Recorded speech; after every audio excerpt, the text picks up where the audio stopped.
Hello YouTube, welcome to Railfanning, June 7th, 2024. We'd gotten a heads up that 3 different trains would have double IC.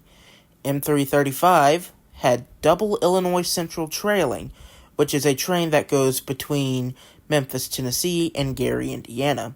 A406, which goes the opposite direction between there, had double IC as well, just alone, not trailing like 335. And finally, M334, which does the same exact thing as 406, also had double Illinois Central.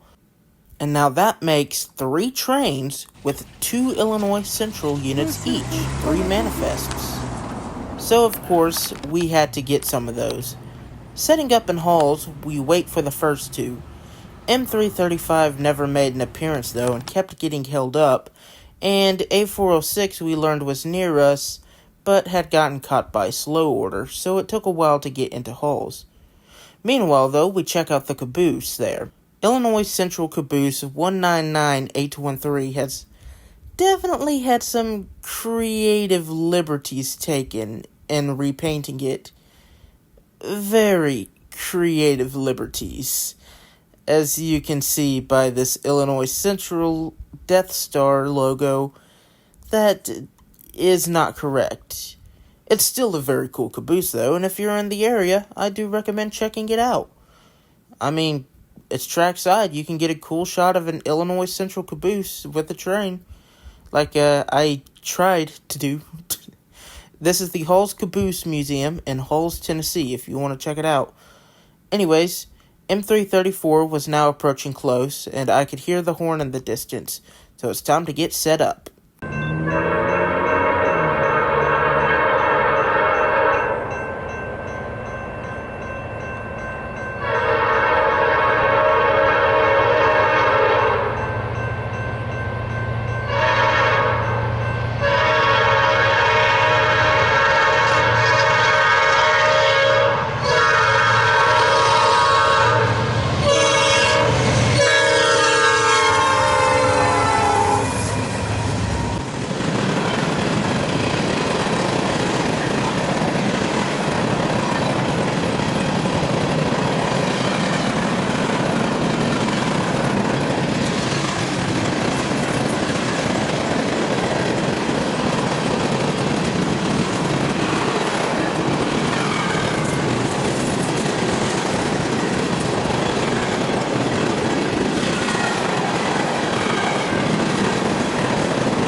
Leaving Halls, we found this Burlington Northern trailer and passed the Discovery Park of America, which has a steam engine from Switzerland.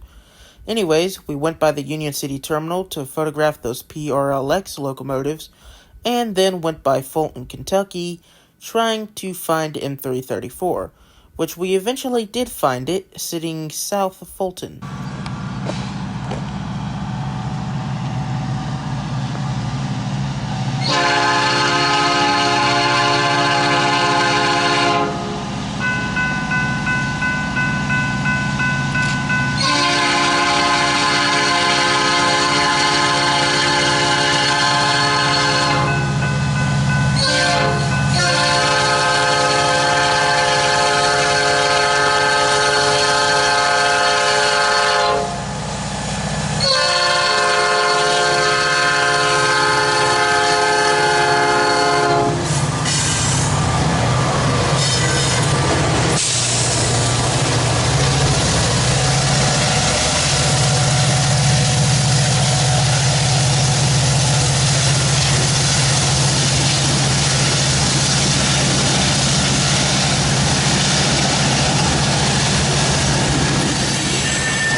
After hearing M335 was still hours away from us, we decided to head to Mayfield to check out the Progress Rail facility, where they, of course, rebuild locomotives.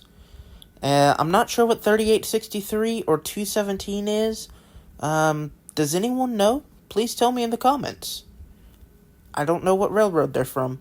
Anyways, after seeing this stuff over here, and of course hearing them say, "Clear track 1," and an alarm start playing, we continued looking at the locomotives in the line. And it's pretty much what you'd expect for the most part. PRLX locomotives pretty much everywhere. One surprise was this Rail America unit that I couldn't get any better pictures of, unfortunately, despite that being my first Rail America unit. But we continued on down the line and saw that SG-75 on the transfer trucks, but then found Canadian Pacific 7015 sitting at the end of the line, which really surprised us both, as neither of us knew it was there. We just happened to come across it. So, of course, photos were taken. And got to see an ex-Norfolk Southern unit as well in this picture. The loudspeaker said clear track 1, and now this is playing.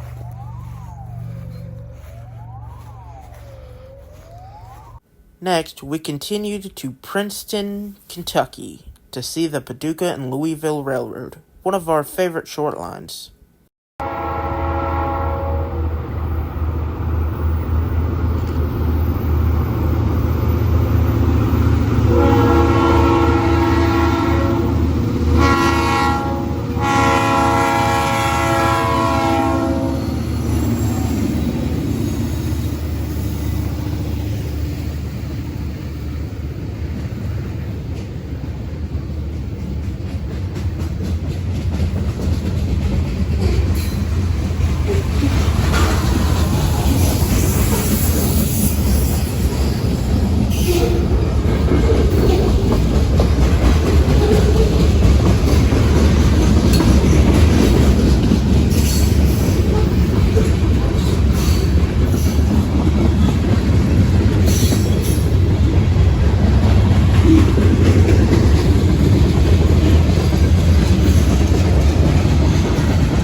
Well, it was time to head back home. Not before encountering so much road construction that it held us up for a while. The road construction was pretty much everywhere. But here you see us crossing the bridge over into Culver City, Kentucky. The other side has a really cool dam, which you saw a picture of before the P&L engines that were sitting in the yard. And you can kind of, sort of, ish see there. But, yeah, it was pretty cool to cross this bridge. Always loved bridges like this. So, yeah, pretty awesome. Upon getting back really close to home, we saw a train that looked oddly familiar. We found out that it was CN M334, and it was time to race to get ahead of it for one last shot of the night.